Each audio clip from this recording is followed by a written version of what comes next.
Howdy, Mojave D here. I'm doing well. I hope you're doing well. So I've been reading a lot of comments, from comments on my stuff and other YouTubers' ideas as well as to where Rockstar should go with Red Dead 3. And so I kind of came up. So I came up with my own. I came up with my own idea, and here it is. Let me know what you think. We can use this as kind of a public opinion poll. You guys put your ideas in there where you want to see Red Redemption 3 go. And we can have like a poll down there. At least maybe Rockstar can take a look at it and get an idea of what their customers want to see. So here's my idea. It's called, I would call it Red Dead Transcontinental. And it's a story so big that it could be a Red Dead Transcontinental 1, a Red Dead Transcontinental 2, and maybe even a Red Dead Transcontinental 3.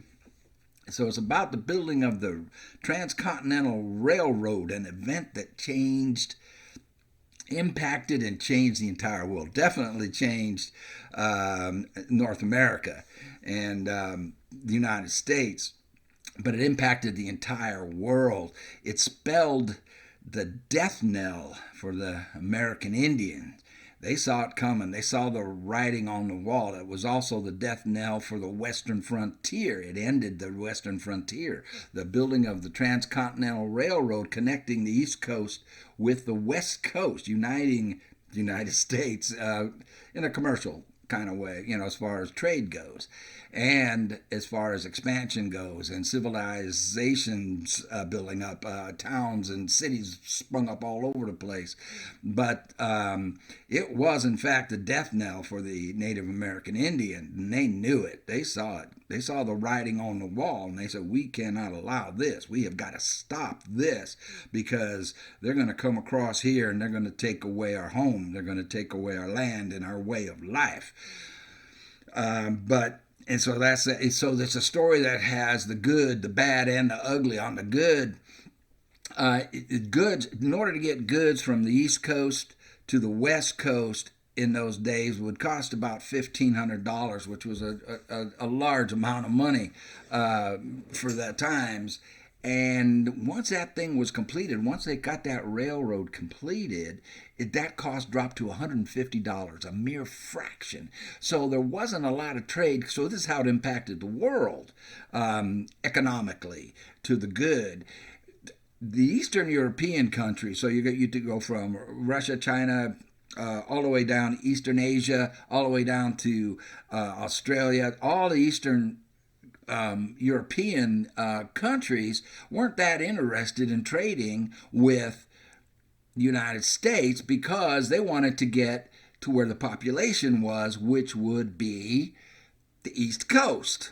There wasn't a lot. It was sparsely populated on the West Coast, so there wasn't a whole lot of motivation to go across the Atlantic and land in San Francisco, which was the only kind of big city. It was just kind of getting going. Or Seattle, which was even smaller. Los Angeles was almost non-existent as a city. So, I mean, it was just a lot of ranchers and stuff, and not even a lot. Sparsely populated. So there wasn't a lot of...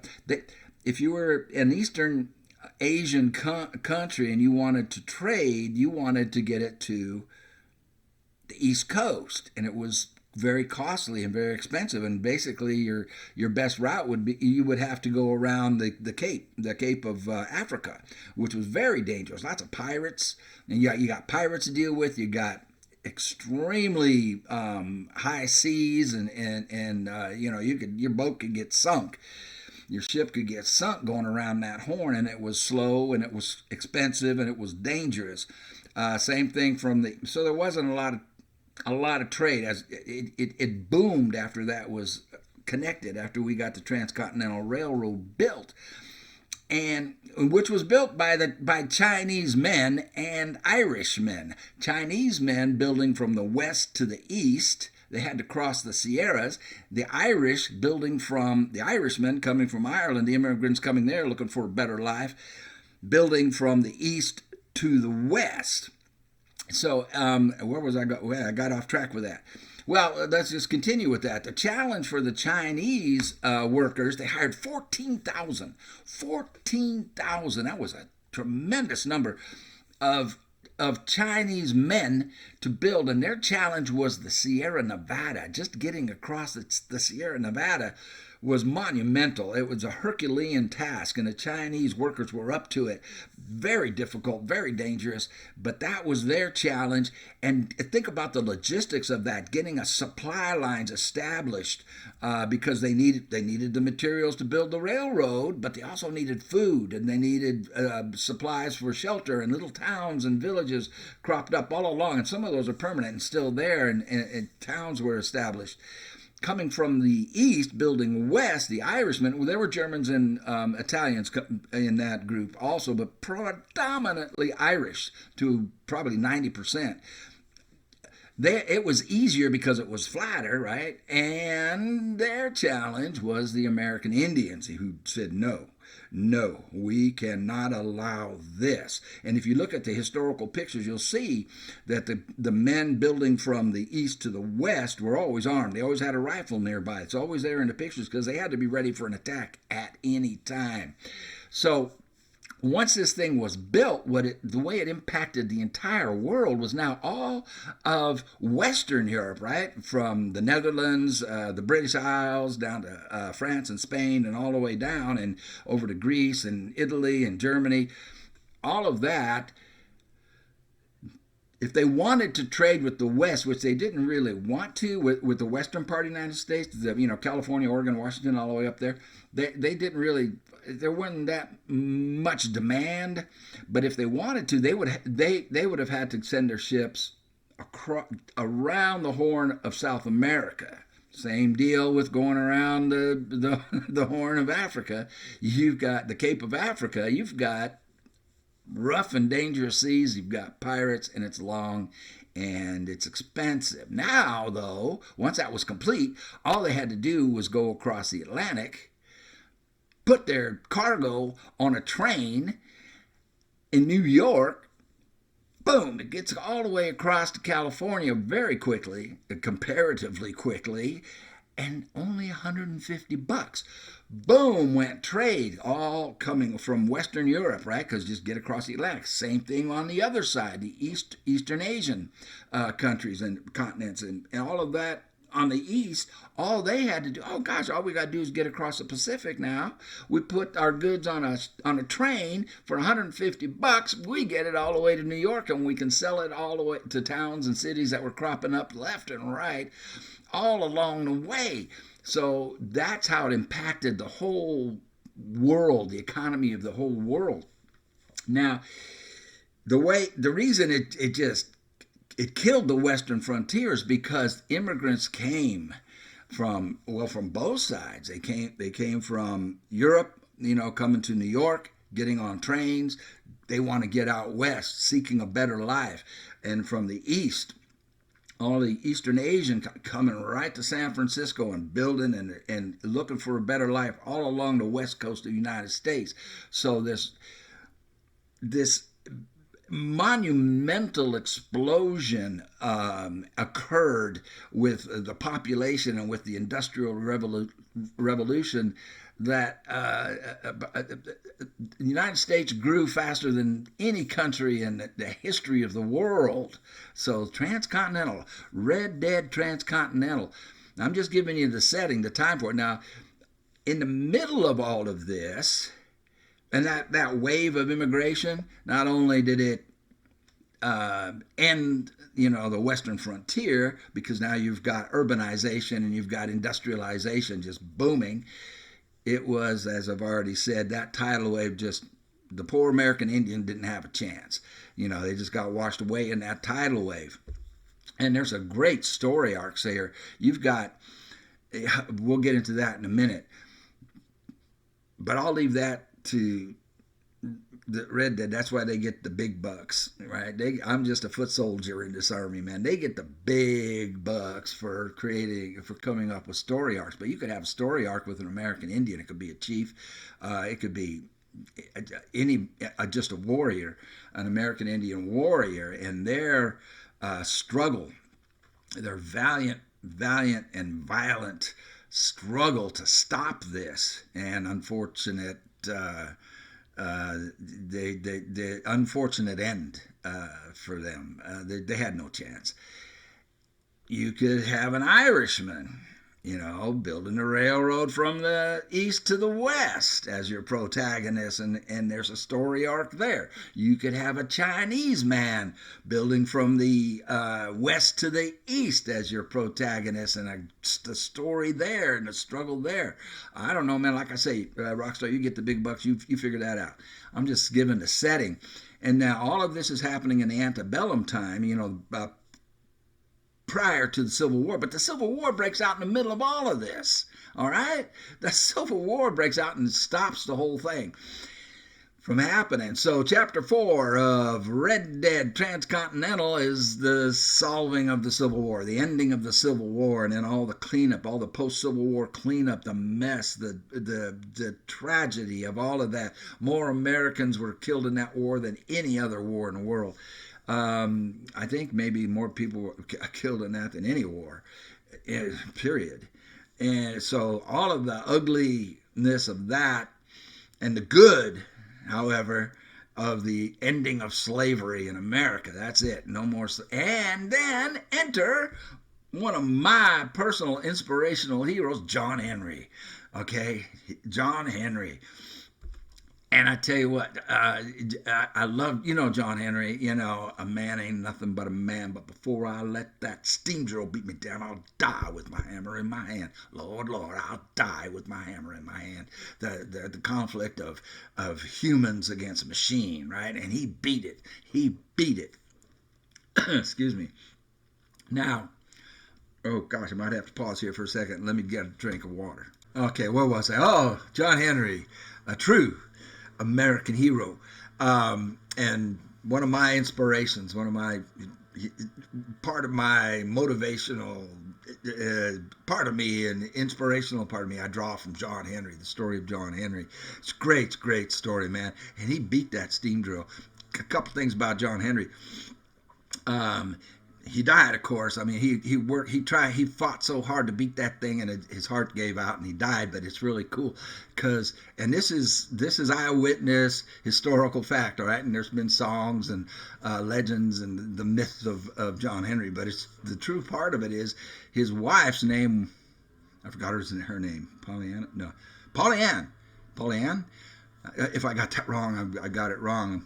I'm probably getting a lot of things wrong here, but I should probably go read up on the history of all this. But Pollyann, his wife, picked up that hammer, and as the writers at the time wrote, Pollyann swung a hammer like a man, Lord.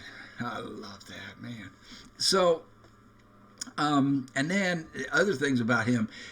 When they would drive steel, there would be two lines of men. So you have a line of men down this row of track and a line of men down this row of track, right? And so these guys are driving the spikes on this side, and these guys are driving the spikes on this side. John Henry straddled the tracks, man. He straddled the tracks, and he had a hammer in each hand. Wham, wham, wham, wham. He took care of both sides.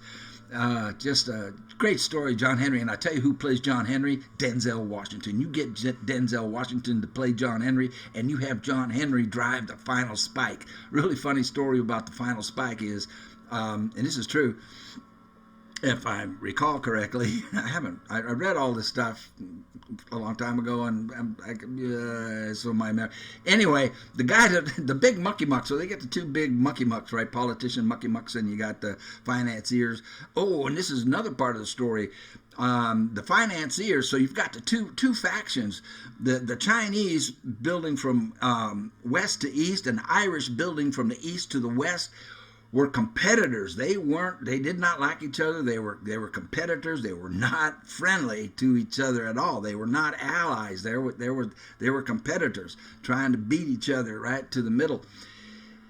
And the financiers for both sides, and this is historical fact, they lied, they cheated, they did all kinds of nasty little things. So you've got those story arcs going on, along with the dirty dealing politics that was going on with all of that kind of stuff. So, like I say, good, bad, and ugly. Now, so the finance, I think it was one of the financiers or one of the politicians to drive the golden spike. Now, the golden spike was just symbolic. It was a gold spike. They were not going to leave that in the ground. They're just going to tap it a couple of times, get their photo op, and then have a real steel driving man come in and drive a real spike in there, right? The final spike. That's John Henry, played by Denzel Washington, I think. Now, the funny thing about that is the first big mucky muck that takes a swing at this thing, and they gave him a light hammer, right? John Henry swung 29 pounds from my waist to the ground. It's just my hammer sucking wind, Lord, Lord. Just my hammer sucking wind. 29-pound hammer. These guys, they give them like a 5-pound hammer, right? And they put a little silver plating on it, to make it pretty. And all they were supposed to do is tap it. He freaking missed. And he hits the rail. He had to try 2 more times before he could even tap the golden spike. And then the second guy, the second big mucky muck from representing the western side, comes over, and he was so hung over, fact, that he misses. So then Sir John Henry let him do it. Let a real steel driving man show you how it's done, son. Now, and the other cool thing about that is the fastest 10 miles, I think it was 10 miles, 12, maybe 15 miles, the final 10, 12, 15 miles of track was laid faster than any railroad track over that distance in history. It's never even been matched. All right, that last 10 miles, and it was all done by hand. And what happened was the Chinese men and the Irishmen said, hey, put aside the competition, put aside our differences, and they united. And they said, let's show them how it's done. And they laid that track, the final 10 miles, faster than any 10 miles of track has ever been laid to date. And they did it by hand because the Irish and the Chinese united, and they finished that sucker in record time that's never been matched for that amount of track. Anyway, all this there's a lot of drama that can be done in here. You can go into the politics, and the backstabbing and backdoor deals and the lying and the cheating that was done by the financiers. And this is all historical fact. And Rockstar can just blow that all up, man. It'll be awesome. And then, where was I going, man? I think I just ran out of gas. Anyway, post-Civil War, to clean up, enter John Henry, then the completion of it. And your protagonist, like I say, leave it to the guys who make the big bucks to decide what to do with that. It could be an American Indian, and their struggle, they're